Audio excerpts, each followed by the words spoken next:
कांद्याची सर्वात मोठी बाजारपेठ असलेल्या लासल गावात पाण्याची भीषण टंचाई जाणवते. लासल गावात गेल्या 20 दिवसात पाणी पुरवठाच झाला नाहीये. पाणी पुरवठा योजना विस्कळीत झाल्यानं लासल गावावर हे संकट ओढवलंय. पाहूया एक रिपोर्ट. आशिया खंडातील सर्वात मोठी कांद्याची बाजारपेठ असलेल्या लासल गावला सध्या तीव्र पाणी टंचाई भेडसावते.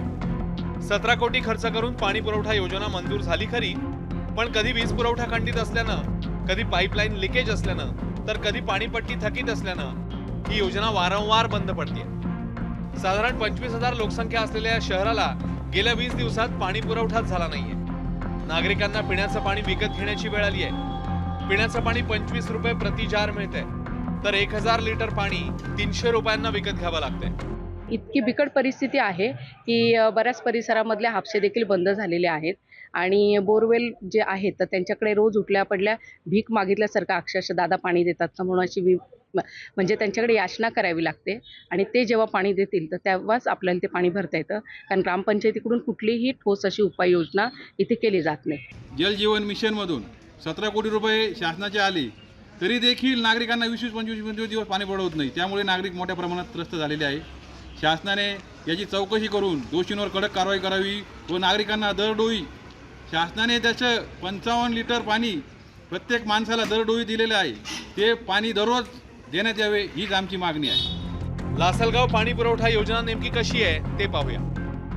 केंद्र शासनाच्या जलजीवन मिशन कार्यक्रमात लासलगाव, विंचूर आणि इतर 16 गावांच्या प्रादेशिक पाणी पुरवठा योजनेची आखणी करण्यात आली आहे. 2010 पासून ही योजना कार्यान्वित झाली आहे. 2012 मध्ये संयुक्त पाणी पुरवठा समितीकडे ही योजना देखभाल दुरुस्तीसाठी हस्तांतरित करण्यात आली.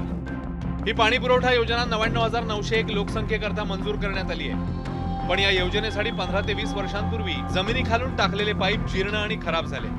सदर योजनेची गावकऱ्यांनी चौकशी केली असता गावकऱ्यांनी त्या योजनेसंदर्भात माहिती विचारली. अधिकाऱ्यांनी त्या संदर्भात चुकीची माहिती देऊन आम्हाला या ठिकाणी अगदी म्हणजे दिशाभूल केलेली आहे. BI पाईप खरेदी केल्याची माहिती अधिकाऱ्यांनी दिली. प्रत्यक्षात त्या पाईपचं E-वे बिल कुठल्या ट्रान्सपोर्टने आले, कुठे आले, त्याचा GST भरलेलं बिल आहे का आणि त्याचा वापर झाला काय, हा नागरिकांना विचारण्याचा पूर्ण अधिकार आहे आणि त्यांनी ही माहिती देणं बंधनकारक आहे. 20 दिवस उलटूनही पाणी मिळत नसल्यानं या योजनेत भ्रष्टाचार झाल्याचा आरोप नागरिकांनी केलाय. आमदार, खासदार, स्थानिक सरपंच या दोषी असल्याचा आरोप करत या योजनेची सखोल चौकशी व्हावी अशी मागणी ग्रामस्थ करतायत. याचे आम्ही वारंवार उपोषण करून त्याच्यानंतर आहे ना वारंवार यांना निवेदन देऊन एवढे मोठे गट्टे साचले निवेदनांचे, तरी बी यांनी कुठलीच काही कारवाई केली नाही. आणि आहे ना हे 17 कोटी गेले कुठं? 45 कोटी फिल्टर प्लॅन्टला, 45 लाख रुपये फिल्टर प्लॅन्टला, 17 कोटी याला. याची SIT चौकशी लावली पाहिजेत. आणि ना राजकारणी मोठ्या राजकारण्या लोकांचा बी याच्यात हात आहे. याची चौकशी झालीच पाहिजेत. आणि 17 कोटी रुपये खर्च करून जर जनतेला मूलभूत सुविधा भेटत नसतील त्याचा उपयोग नाही. खासदारकी निधी म्हणून 17 कोटी मंजूर झाले, त्याच्यानंतर 5 कोटी आमदार निधीतून मंजूर झाले. 22 कोटी मंजूर होऊन सुद्धा लासलगावला पाणी नाही.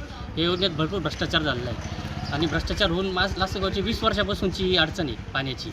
17 कोटींचा खर्च झाला, पण 16 गावं मात्र तहानलेलीच राहिली. आता तरी ही पाणी पुरवठा योजना सुरळीत करा, आमची तहान भागवा अशी मागणी लासलगावकरांनी केली आहे. संदीप जेजुरकर, ABP माझा, लासलगाव.